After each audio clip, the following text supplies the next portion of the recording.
Tu sais, je dois dire que je connaissais Dieu déjà très jeune parce que j'ai été élevé d'une famille catholique et même qu'on allait à la messe à tous les dimanches. Mon père était un homme autoritaire et attaché à ses croyances et ses coutumes catholiques, si bien que même quand j'étais enfant, je me souviens, on allait à- à faire notre visite annuelle au sanctuaire de Notre-Dame-du-Cap, puis on allait même à Basilique, à Saint-Onge-de-Beaupré. Mais mon père et ma mère sont aussi appliqués à nous inculquer les valeurs familiales fortes aussi. Puis moi, de mon côté, j'étais un enfant plutôt tranquille. On peut dire que j'ai eu une enfance, on peut dire que j'ai eu une enfance heureuse, du moins jusqu'à l'adolescence. Parce que c'est là que j'ai arrêté d'aller à la messe au grand désarroi de mon père. Ma mère s'est bien essayé de m'en dissuader, mais je n'étais plus capable. Pour moi, la messe, c'était juste un rituel où on y répétait toujours les mêmes choses. Je trouvais ça monotone puis sans vie. C'est sûr que je croyais toujours en l'existence de Dieu, même si je priais rarement, parce que les seules prières que je connaissais, c'était les prières que j'avais apprises par cœur à l'école. Puis je détestais faire le perroquet. Deuxièmement, je ne pouvais pas croire comment Dieu pouvait prendre plaisir à entendre dire les mêmes phrases des dizaines de fois. En tout cas, moi, j'aurais pas aimé ça à sa place. Puis le temps a passé, puis un jour, je me suis marié, et j'ai eu deux beaux garçons. Pour moi, la famille, c'était ce qui comptait le plus. Et naturellement, comme je désirais en prendre soin, mais mon travail aussi était important. Toutefois, on trouvait quand même du temps pour les loisirs, comme la pêche, le camping et le baseball. Et l'hiver, c'était le ski de fond. Puis même, on était un couple aussi très, très social. Alors, on aimait beaucoup passer du temps entre amis ou en famille. Comme vous voyez, on était un couple très occupé. Il n'y avait pas tellement de place pour le spirituel. Le temps passé, puis un bon jour, tout ça, ça s'est écroulé. Quand ma femme m'a annoncé qu'elle me quittait après 12 ans de mariage. Alors, désespoir de cause, j'ai demandé à Dieu d'intervenir. Finalement, ben, elle est partie quand même. Là, j'étais complètement démoli. Voir comme ça ma famille tomber en ruine, je trouvais ça difficile. Puis une bonne fois, ma soeur me téléphone, puis cette fois-là, je pleurais au téléphone, puis je trouvais ça dur quand mes enfants partaient chez leur mère. Faut comprendre que j'étais habitué à vivre à quatre, puis là, tomber seul entre quatre murs, c'était pas facile. Alors, ma soeur me suggère de me tourner vers Dieu. Alors, je lui dis que j'en avais pas envie, que je pense que j'y en voulais parce qu'il n'avait pas il avait pas sauvé mon couple. Alors, ma soeur me raconte une histoire qu'elle avait vue sur une carte postale. C'est un homme qui marchait sur une plage avec Jésus. Puis tout à coup, il regarde en arrière puis il voit que par bout, il y avait une seule trace de pas. Alors, il dit à Jésus, je constate que dans les pires moments de ma vie, tu m'as abandonné. Alors, Jésus lui répond, tu te trompes. Quand tu vois une seule trace de pas, c'est parce que je te porte dans mes bras. Alors là, à ce moment-là, j'ai compris, oui, j'ai une vision limitée des choses. Je suis mieux de faire confiance à Dieu. Alors, le soir, avant de me coucher, j'ai crié à Dieu mon désespoir. J'ai dit, j'ai plus le goût de vivre, je voudrais mourir. Fais ce que tu veux de ma vie. Montre-moi ce que tu veux que je fasse. Eh bien, ça n'a pas été long que Dieu lui a répondu. Dans la semaine suivante, il a placé dans ma vie une femme pour qui le spirituel était important. C'était une femme catholique, mais elle faisait partie d'un mouvement charismatique. Fait que, une bonne fois, elle me dit comme ça, tu devrais faire comme moi et ouvrir, lis dans ta Bible le soir avant de te coucher. Elle, elle l'ouvrait comme ça au hasard, lisait un paragraphe ou deux, puis ça lui faisait du bien. Alors, j'ai essayé, puis au bout de 3 jours, j'ai tout arrêté. J'ai dit que j'arrêtais tout ça, que pour moi, c'était l'histoire ancienne.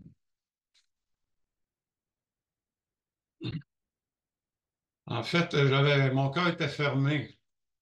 Je me battais avec Dieu, puis j'argumentais à mesure que je lisais.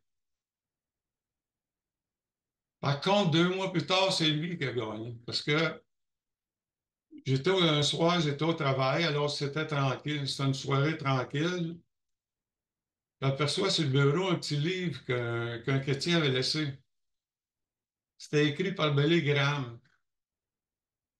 Fait que je commence à le lire, puis là-dedans, quand il expliquait que le péché est entré dans le monde par Adam et Ève, puis que par la suite, le péché s'est répandu à travers toute l'humanité. Ah, ça, je n'avais pas de misère à le croire. Avant qu'à écouter une nouvelle le soir, c'était assez évident qu'on pouvait constater la méchanceté qu'il y a dans l'homme. Moi, par contre, euh, j'étais un homme pacifique, je cherchais pas la chicane, jamais, jamais rien fait de grave. Et les gens me disaient que j'étais une bonne personne. Donc, ça faisait mon affaire, en tout cas, ça faisait mon affaire de le croire.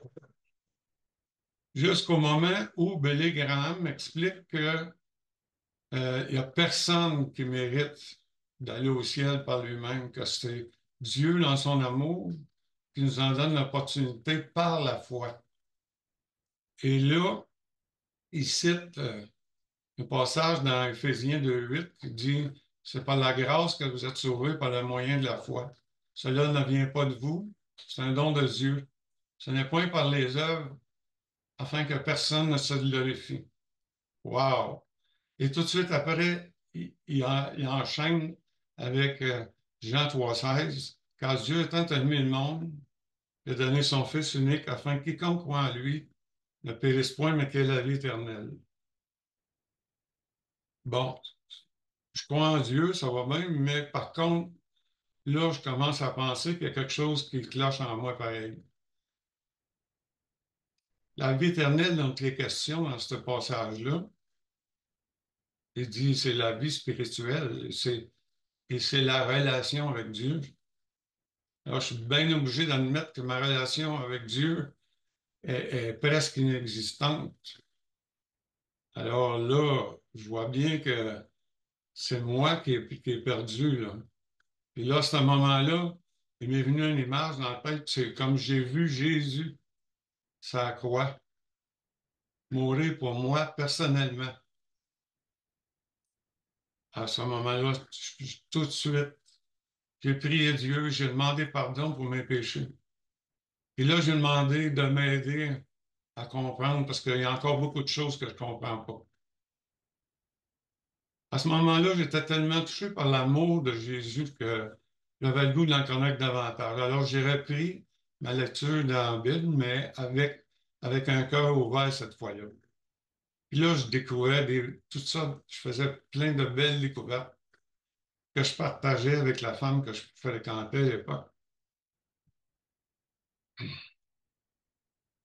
Puis, tout à coup, à un moment donné, je suis tombé sur la lecture de la rencontre de Nicodème avec Jésus, où Jésus lui disait qu'il ne pouvait pas aller au paradis sans naître de nouveau. Là, je me disais, Nicodème, c'est un pharisien, donc un homme très religieux et même zélé dans toutes les règles juives. Mais qu'est-ce que Jésus voulait bien dire par naître de nouveau? Tout à coup, je me suis rappelé quelques pages auparavant, au tout début de l'Évangile de Jean, où il parlait de la parole qui était faite chair. Dans le fond, il parlait de Jésus. Puis ça disait un peu plus loin, il était donné à tous ceux qui croient en son nom de devenir enfants de Dieu, lesquels sont nés non du sang, non de la chair, non de la volonté de l'homme, mais de Dieu. ah, là, ça commence à être plus clair dans ma tête. Croire en Dieu, c'est plus que croire en son existence. Ça peut tout, même le diable le sait. Là, je commence à comprendre que croire en Dieu, ça veut dire avoir une confiance totale en lui. Avoir une confiance totale au point de mourir à ma propre volonté. Et puis, à partir de ce moment-là, j'ai voulu vivre pour lui, vivre pour lui, et puis être reconnaissant pour tout ce qu'il a fait pour moi.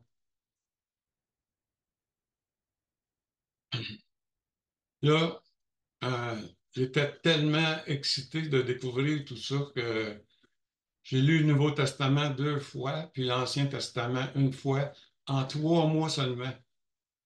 Ah, j'avais soif, j'avais soif. Et plus j'apprenais à connaître Jésus, plus je voulais lui plaire. Puis là, j'ai entrepris de changer certains comportements. Je sentais que c'était plus fort que moi, là. J'avais besoin de changer des choses. Et à ce moment-là, j'ai arrêté de sacrer. Je suis devenu plus honnête. J'ai même arrêté de fumer. Et le plus beau, c'était que c'était même pas difficile. Ben, en tout cas, presque. Puis quand ça devenait plus difficile, Jésus était là pour me soutenir et m'aider à me défaire de mes mauvaises habitudes et me libérer de mes péchés.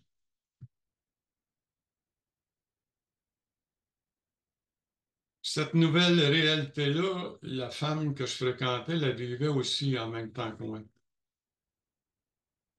Puis tout à coup, elle me raconte qu'elle prenait des marches avec une voisine avec qui elle parlait souvent de spirituel. Puis curieusement, cette femme-là semblait croire aux mêmes choses que nous. Alors, à un moment donné, elle nous invite à son mariage, qui devait avoir lieu en décembre dans une église baptiste. Fait qu'on est allé, puis j'ai aimé beaucoup ce que le pasteur, la façon qu'il parlait. Seulement que je me disais, ben, dans un mariage, c'est pas la même assistance qu'ils ont habituellement à l'Église, parce que le mariage, c'est la parenté, c'est des amis, des connaissances. Fait que, je dis, on va y aller, mais ce coup-là, dimanche, on va y aller dimanche prochain. Fait que le dimanche suivant, on est allé.